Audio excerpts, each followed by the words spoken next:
The original Devil May Cry video game from 2001 helped define stylish hack and slash action games for a whole generation. I played the HD collection version, and going in with fresh eyes since this was my first time playing it, I was curious to see how it holds up in 2025. Even though I've always loved the concept of Devil May Cry, the aesthetic, the music, the whole demon hunting vibe, I never actually played the older games. My only experience with the series is when I played Devil May Cry 5 when it released, and while I really enjoyed it, especially the story and the fluid combat, it wasn't quite enough to push me into trying the earlier entries of the series. That changed when the Netflix anime came out, and unfortunately for me, the show was really, really bad. It left me wanting something better, something that actually captured the essence of what made the series cool in the first place. So I figured, why not finally give the original games a shot? I ended up buying the HD collection on a crazy discount on Steam and started from the beginning with DMC 1, curious to see how the original really felt in 2025.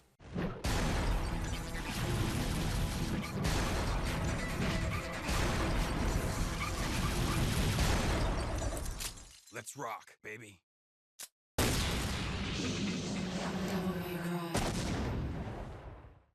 First up, let's talk about the story and my thoughts on it. The plot of Devil May Cry follows Dante, a demon hunter and the son of the legendary Sparta, a demon who once rebelled against his own kind to protect the human world. Dante's been through it. He witnessed his family get murdered, and he's got this massive chip on his shoulder. Right from the start, this game is batshit crazy. This mysterious woman who looks straight out of the Matrix crashes through his office window with a motorcycle, electrocutes him with lightning powers, impales him with his own sword, and finally throws the damn motorcycle at him.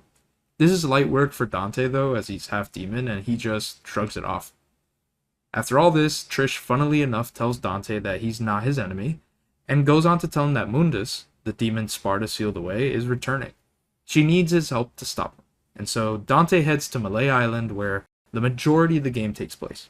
What follows is a mix of cheesy dialogue, dramatic cutscenes, and boss fights against various phantoms serving Mundus.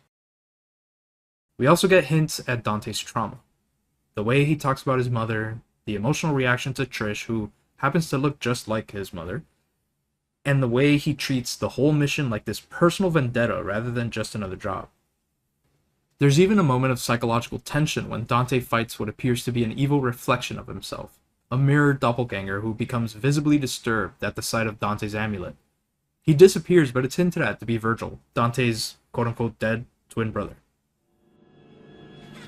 Virgil, Dante, happy birthday.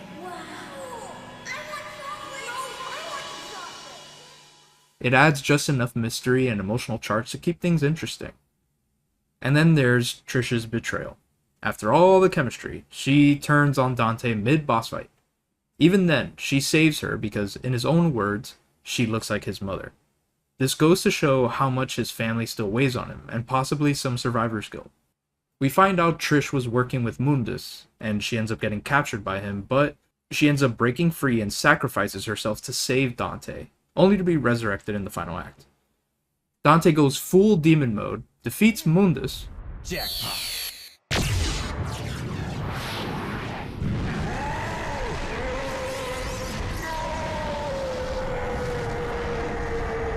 and they escape the island together. As the credits roll, Trish becomes his sidekick, yes, sidekick, and the two start a new chapter as demon hunters.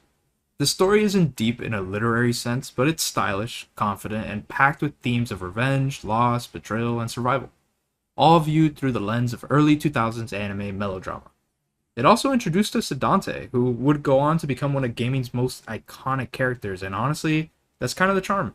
Now on to the most important part of the game, the gameplay. I expected it to feel way more outdated than it did.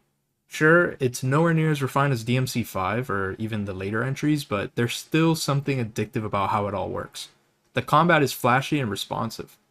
You've got your sword, guns, devil trigger, and a small pool of unlockable weapons. I stuck mostly with Alastor, the sword, and Ebony and Ivory, the guns, since they were the most fun for my playstyle.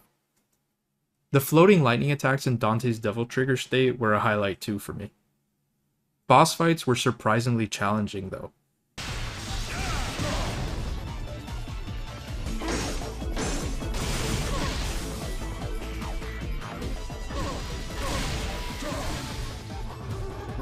You fight some of the same ones repeatedly, which felt a little lazy, but their attack patterns and gimmicks kept things fresh for the most part. The nightmare fights and the second to last Mundus fight were standouts. The lock-on system and dodge mechanics, though, those drove me crazy.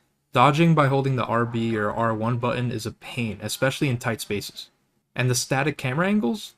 They took getting used to, and while I did adjust, it still felt clunky at times. The progression system is pretty satisfying.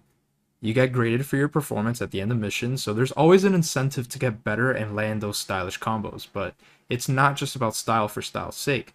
Those grades and the red orbs you earn directly feed into your progression.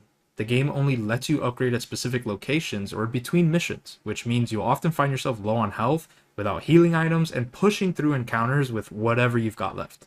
That tension adds a layer of intensity to the combat that isn't just about beating enemies, it's about surviving with flair. In a way, the game rewards your skill and your risk-taking. The better you perform, the more currency you get to improve your skills. That creates a loop where you're not just encouraged to get good at the game, you're also rewarded for doing so. And if you're like me, you might completely miss things like the shotgun because I didn't poke around enough. The game rewards curiosity too. Secret missions, hidden upgrades, and weapons are all tucked away, which adds even more incentive to explore and replay. Now let's talk about the music and audio. The soundtrack is iconic. From eerie, ambient exploration tracks that made me feel like I was playing Resident Evil, to hard rock boss fight themes. The music sells the mood completely. It's cheesy in the best way sometimes, and it's a perfect match for the game's tone, or at least what it's going for in that moment. Audio quality hasn't aged perfectly though, even with this remaster. Dante's combat grunts are something else, especially when you hear it over and over and over again, but again, it's got that old school charm. The sound design does its job. Sword slashes, gunshots, devil trigger lightning, all feels punchy and satisfying.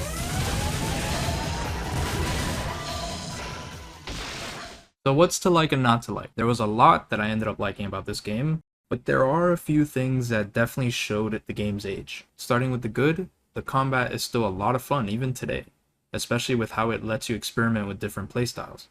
There's an okay variety of weapons in today's standards, but for its time it's a nice variety, even if I just stuck with Alistar and the dual pistols. The music absolutely holds up too, it's iconic and totally sets the mood. The game's atmosphere was surprisingly immersive, and I appreciated how the puzzles and secret missions broke things up. And for a game this old, having New Game Plus was a great surprise. Add in the fact that the cheesy dialogue sometimes crossed into the so bad it's good territory, and it ended up being way more charming than I expected.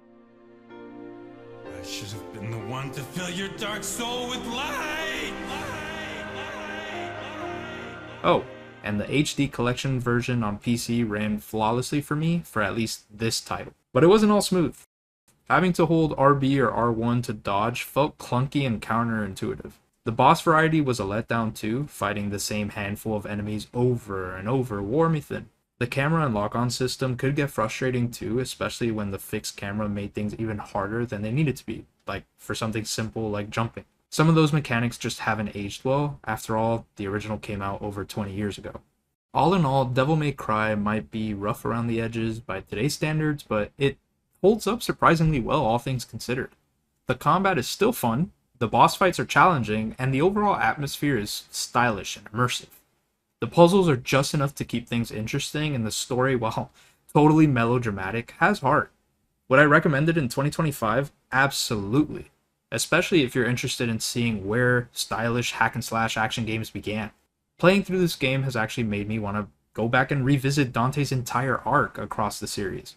And once I finish them, I want to do a Psychology of Dante video. I want to explore how his trauma, growth, and personality shifted over time and what makes him such an enduring character. So, just wanted to say, thank you so much for watching. If you enjoyed this review, feel free to leave a like and subscribe if you want to see more video game reviews on the Devil May Cry series, along with other titles like Mouthwashing, Oblivion, and more. I'd also love to hear your thoughts in the comments. Have you played Devil May Cry, the original, the remaster? What's your experience with the series? What do you want to see me review next? Until next time, take care of your mental health, and I'll see you on the next one.